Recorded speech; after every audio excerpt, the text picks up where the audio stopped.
এটা পথ যিটো পথে জলাকলা হৈছে 70খনতকৈ অধিক গাঁৱৰ ৰাইজক। সেই পথটোৱে হ'ল ২৭ নং ৰাষ্ট্ৰীয় ঘাইপথৰ সমীপৰ কহৰা সৰুপেটা সংযোগী পথ।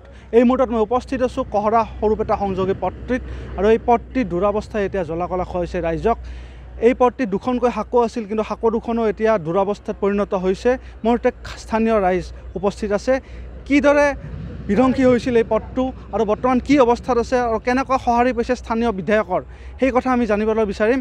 মোৰ এগৰাকী স্থানীয় ৰাইজ আছে, তেওঁৰ পৰা কিছু কথা জানিব বিচাৰিম। আচলতে কি হৈছিল এই পথটোৰ?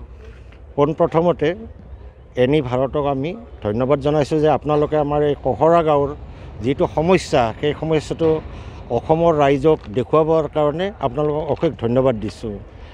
2019 চনৰ পৰা আমাৰ এই কহৰা যিটো ৰাস্তা আছে, হাইৱেৰ পৰা সৰুপেটালৈকে যোৱা, সৰুপেটা নহয় উত্তৰ অঞ্চললৈকে শালবাৰীলৈকে যোৱা পথ এইটো।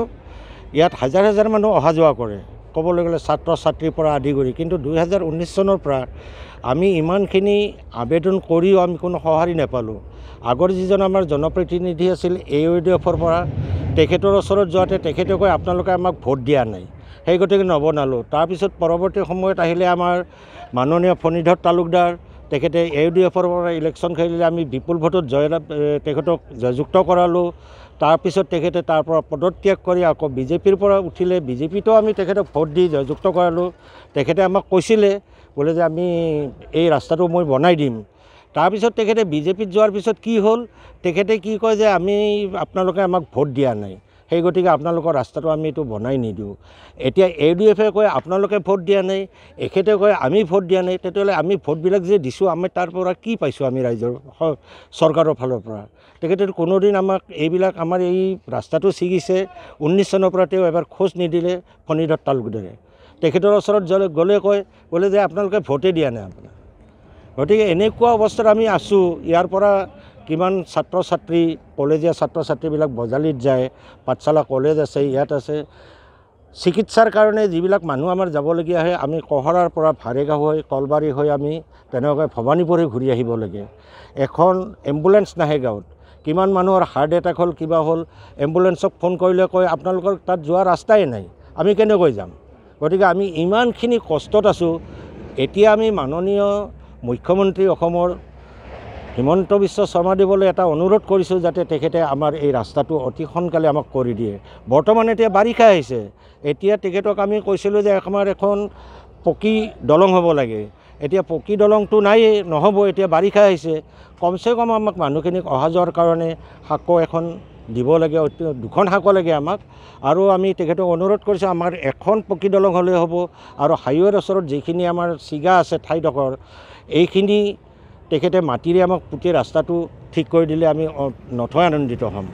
আচলতে এয়া ৰাজনৈতিক কাৰণত আপোনালোকে বঞ্চিত হৈ আছে বুলি আমি সদায় ৰাজনৈতিক কাৰণত আমি বঞ্চিত হৈ আছোঁ। কাৰণ আমি হ'লোঁ অসমীয়া মানুহ, অসমীয়া মুছলিম।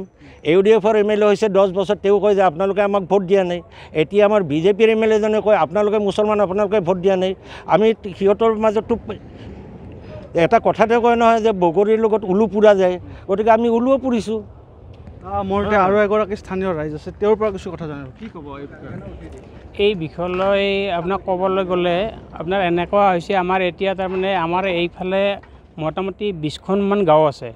এই 20খন গাঁৱৰ ল'ৰা ছোৱালীবিলাকে আপোনাৰ পাঠশালা, আমাৰ যিহেতুকে শিক্ষা নগৰী বুলি কয়, আমাৰ শিক্ষা নগৰীত যোৱাৰ কাৰণে ল'ৰা বা ছোৱালীকেইজনে আপোনাৰ এতিয়া পথাৰেদি আহিব লগা হৈছে।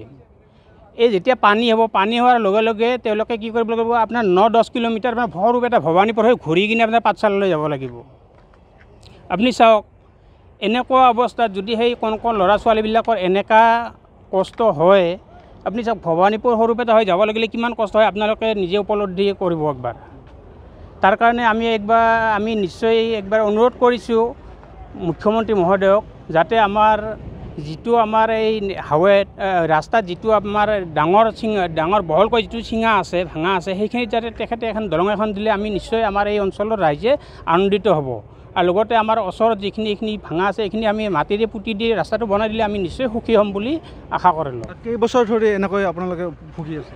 2019 চনৰ পৰা আপোনাৰ 24 এইটো 24 5 বছৰ আমি এই ভুগি আছোঁ এইখিনি। আৰু নিশ্চয়কৈ ৰাইজৰ পৰা অভিযোগ আহিছে যে এক ৰাজনৈতিক কাৰণত বঞ্চিত হৈ আছে এই পথটো সুচল কৰাৰ পৰা, আৰু এনেকৈয়ে ব্যাহত হৈ আছে বহু বাহন। এটা ভঙা প্ৰত্যেকগৰাকী সৌন্দৰ্য পিপাসু মহিলাৰে প্ৰিয় গহনা। নিজৰ মন পচন্দৰ ধুনীয়া সাজযোৰৰ সৈতে মিলাই সকলোৱে গহনা পিন্ধি ভাল পায়। গুৱাহাটী মহানগৰীৰ মা অঞ্জলি জুৱেলাৰ্ছত গ্ৰাহকৰ বাবে উপলব্ধ অত্যাধুনিক ব্ৰাইডেল জুৱেলাৰী, ট্ৰেডিশ্যনেল মডাৰ্ণ জুৱেলাৰীকে ধৰি বিভিন্ন ধৰণৰ সোণৰূপৰ আকৰ্ষণীয় গহনা। আপুনি মনে বিচৰা ধৰণৰ সকলো গহনা উপলব্ধ হ'ব মা অঞ্জলি জুৱেলাৰ্ছত। গতিকে দেৰি কিয় কৰিছে? পলম নকৰি সোনকালে আহক। আমাৰ ঠিকনা মা অঞ্জলি জুৱেলাৰ্ছ, জয়ানগৰ 6 মাইল, চুকাফা ভৱনৰ সমীপত, গুৱাহাটী। আমাৰ ফোন নম্বৰ 9864365392, 3613563718।